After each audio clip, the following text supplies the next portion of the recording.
She found the one spot on the fence, the one spot that's not electrified, and she's figured out how to get up on it. So that's my failure again. Jeez. But I gotta get out there and work with them. And she would not get off.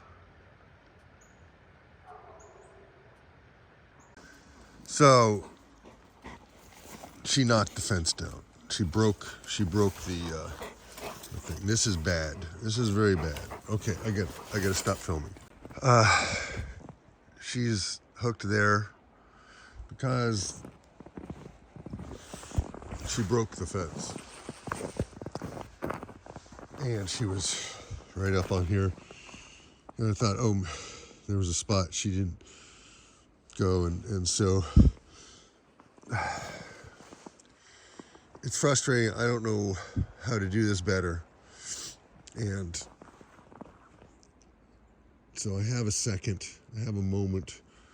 They do really chill out when I separate them or put them on their leash and put them over there. So I got to figure this out. Okay, so I'm trying to document what I did wrong, and I only put one of these gates across the gate, and I'm pretty sure Luna broke it. And look, somehow she got loose. Luna, come here, baby. I don't know how she just got off of that. I don't know. She broke it. I don't know what she did. Hey, Luna, baby. I'll get back to you, folks. It's Wednesday, January 25th. I came out and Luna was once again up on the fence. I had only one of these and it was on the top. And it was farther back, so sorry. I apologize again for the camera work, people. I'm actually trying to do something here and document it, which is not, it's hard enough doing what I'm doing. But this is for me and for anybody who might want to learn from my stupid mistakes. Because, well, not stupid mistakes, but I'm learning. I am learning just like the dogs are learning. All right, so now I don't know why they're not just eating their food. But the fence is on, so I'm gonna let them loose. Good boy, wait, good boy. Oh, that's a good boy, a good boy. Okay, go play. And hers, I'm gonna just stay in here with them. All right, so at least while I'm in here, she's less likely to jump and climb. And so what's really clear is A, this fence, this pen is too small for these huge dogs. And B, I need to get them out to the field as soon as possible. So they have room to really run, really jump around. And I gotta say, Spike is adorable. He is absolutely a love puppy. He just likes to be petted, and he loves it. He's a good boy. Okay, come on. Break. Go play. Go play. He doesn't want to. He just wants to hang out with me. This could be bad. Now, there's a couple of schools of thought that, you shouldn't, pet them too much or all this kind of stuff. But once they get out there and they know that's their place and they bond with the sheep and the sheep are cool with them, it's going to be okay. It's going to be okay. I want them to not be dangerous to people, right? Well, she's finally eating. She didn't eat it all yesterday. But she's the one to watch. What's she going to do? Is she going to touch it? The fence is on. And the question is, these dogs are so smart. Do they just grab the yellow handle, See? Luna! Good girl. So I gotta put another fence. She just went under it, and because their coats are so thick, they don't get shocked. That's a problem. That's a training problem. So I gotta put a lower fence gate also, And I have one. And by the way, Spike has not left my side. You're a good boy. You are the best. You're the best. And again, apologies for the camera work, people, but I don't have a camera person. And I want to document so later I can look back and go, oh, that's what I did. And with the pigs, I had a similar time when, you know, they did break through a few times, but they did get their lesson. You know, oh, she's gonna poop. Good. So I'm gonna have to move one of those down because she knows that gate is where she goes through. Now a pig, once you put a hot wire across that, they won't cross. So with pigs, you have to have kind of a physical barrier rather than a psychological barrier as a gate. How was everything? Was it good? Good girl. Thank you. Good boy. Such a good boy. You want to have some food, buddy?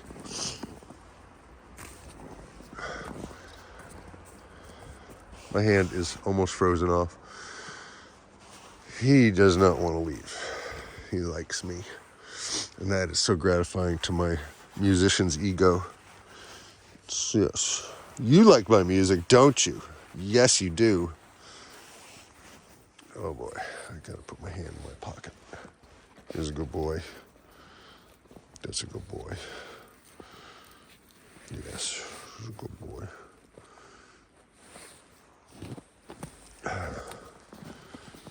There you go.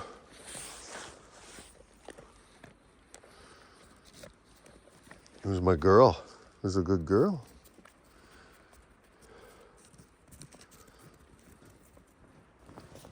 And go play. Good boy, good girl. Go play. While they're doing that, I'm going to lower the gate.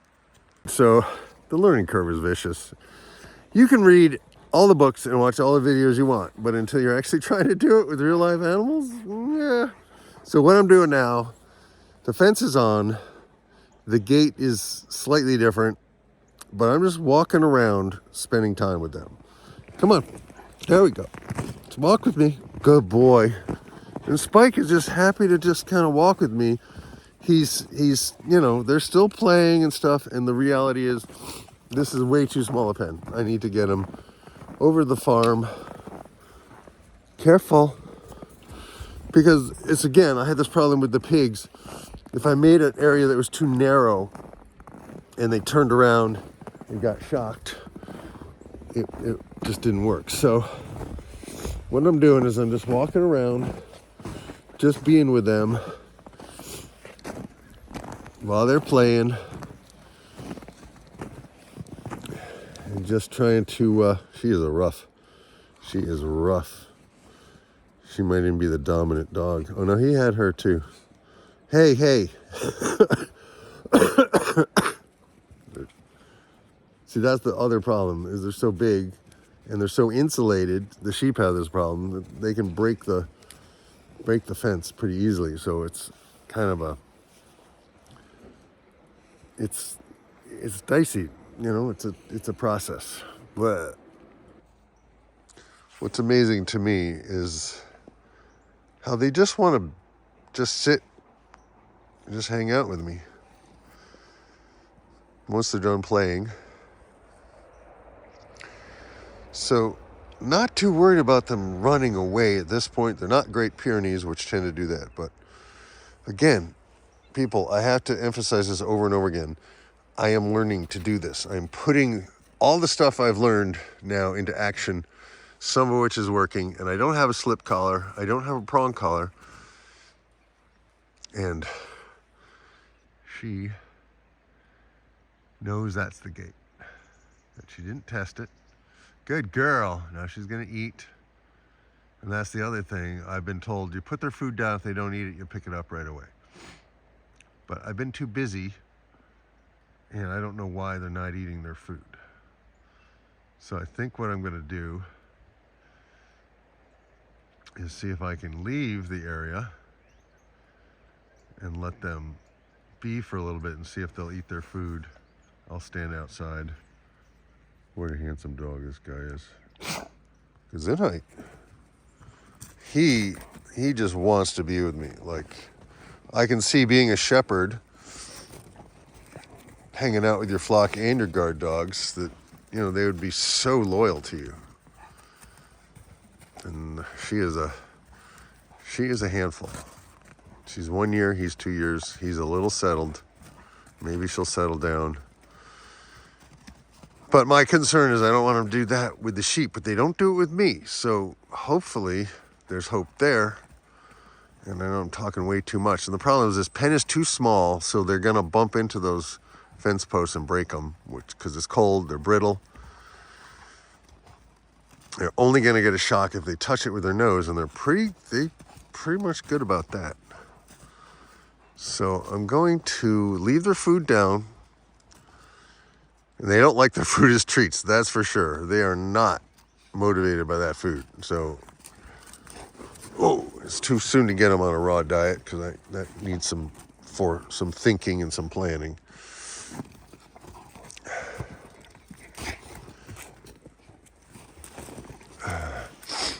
But if you want to watch two dogs play rough, you know, I'm not going to school them. And look, he just comes, he wants to be right next to me. Oh, my boy. So if they don't make it as sheepdogs, I have a really lovely companion dog. But I think there's hope. I think there's hope. But I'm afraid to leave the property, because I need to know they're not going to leave, or that she's not going to come looking for me, or that she's not going to or grab the handles of the fence and open the fence by herself.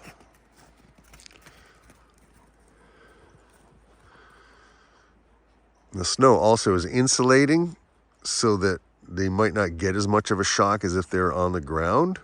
So that's a big piece of it also. There's so many variables in here. And the intention on my part is to keep them safe, keep the sheep safe, keep the other farm dogs safe, and to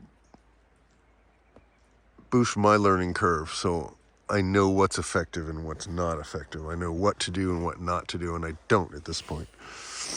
Like, he's just hanging out here with me.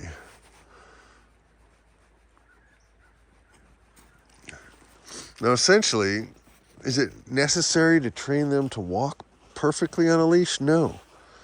I just need to be able to get him to and from the car. Like this guy, he is so strong, he could just pull me over. And so every day they've gotten a little bit of leash walking, and they're way better.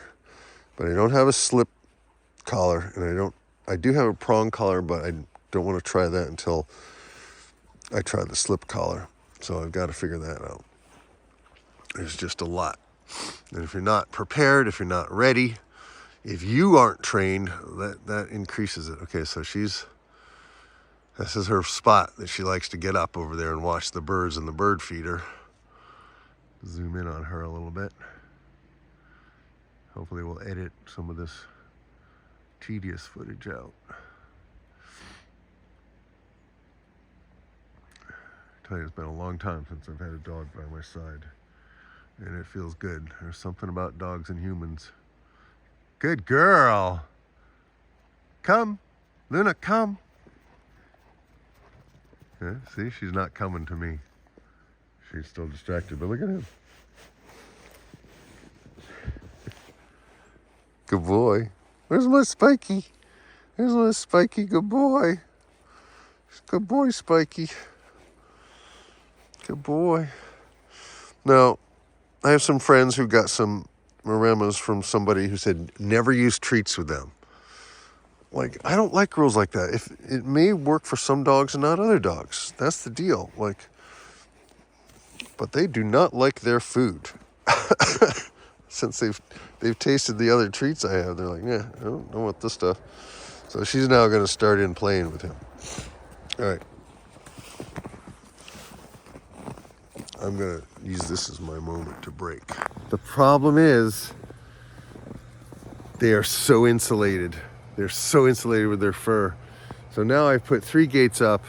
I did work with them and exercise them. So I have a lot more video coming as I learn how to do this, so hopefully you'll check back. If you haven't subscribed, please subscribe. Please leave a comment below. And please be kind, because I am learning, just like they're learning, and I'm going to make mistakes. And the reality is I've discovered my decision today is I got to get them out to the field as soon as possible. And right now my car is frozen shut, so I can't even open the doors. But I'm gonna take them over to the field. I'm gonna pound a couple of T-posts in the middle of their field so I can take them on lead, put the leads on the T-posts, then I can electrify the fence, close the gate, and then see how, then release them, see how that goes. I don't know, the consequences of failure are pretty big at this point, so I've got to manage my own anxiety about this, my own concerns. And they're not eating their food. They don't like it. They like the treats, they don't like the food. So that's a whole other issue. So thanks for watching. Sorry this is so long. And I don't have time to edit it tight and all that fancy stuff. So this is a real farm. I'm working on real problems. So hopefully you guys can support this energy and give me a thumbs up, give me a comment below, subscribe, share, blah, blah, blah, all that stuff. But I'll see you in the next one. Peace, love, grooviness, over and out. Boom. Evidently we're supposed to get a nor'easter. I don't know if it's this afternoon or tomorrow. I haven't checked the weather. But there's so much to do and I'm feeling a little overwhelmed.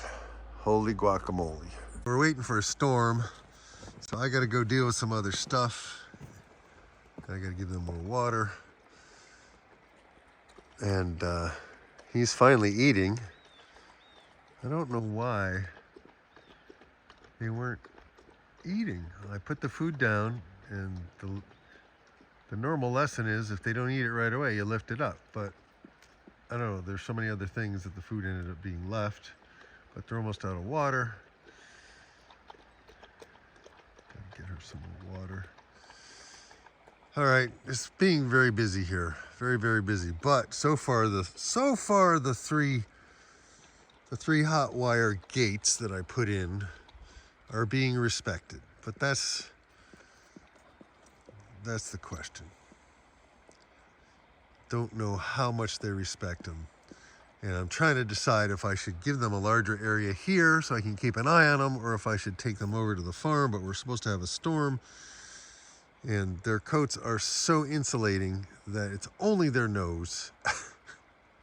And this pen is too small. It's just too small, but yeah, I got a lot to do, so I'm gonna give them a couple of rawhide bones. Good boy.